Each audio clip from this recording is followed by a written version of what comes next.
සචින්. එයාට ඕන තනියම නැගිටින්න විතරයි.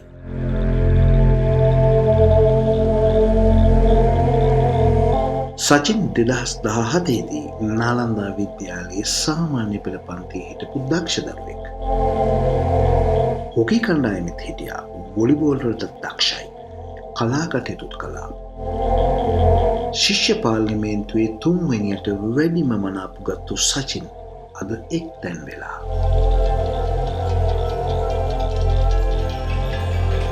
විභාගයේ පෙනි තියෙද්දී පාසලේ අමතර පන්තියකට ආපු සචින් හදිසියෙම බිම ඇද වැටුණා. ඔහුගේ හෘදය වස්තුව නැවතුණා.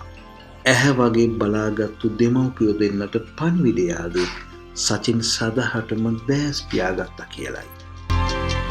ඇස්වත් අරින්න නැතුව දවස් 48ක් ICU හිටපු සචින් තනියම හුස්ම ගන්නෙත් මාස 3කට පස්සේ.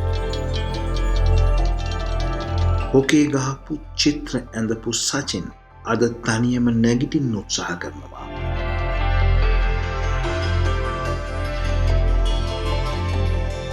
සචින්ගේ පියා රවි ගාදියවසම් කීර්තිමත් ආදිනාලන්දියෙක්. පාසලේ වර්ණලාභී දක්ෂ හොකි ක්‍රීඩකයෙක්. ශ්‍රී ලංකා පාසල් හොකි කණ්ඩායමේද ඔහු සාමාජිකයෙකුව සිටියා.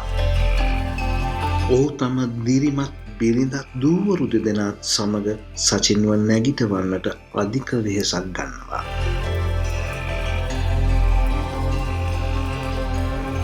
දැනට වසර 7ක් පුරා මිල අධික බෙහෙත් ගොන්නක් වෙනුවෙන් අධික මුදලක් යොදවනවා. සචින්ව මේ තත්ත්වයට ගොඩ ගන්න ආදිනාලන්දියන් ඇතුළු හේතවතුන් බොහෝ උදව් කළා. වෛද්‍යවරු නිර්දේශ කළ මිල අධික බෙහෙත් වලට එන වසරට පමණක් රුපියල් ලක්ෂ 28ක් පමණ අවශ්‍ය වෙනවා. ඒ බෙහෙත් ටික අරන් දුන්නොත් සචින් තනියම නැගිටී. සචින්ට තනියම එයාගේ වැඩ කරගන්න පුළුවන් වෙයි අපි ඔහුට අත දුන්නොත්.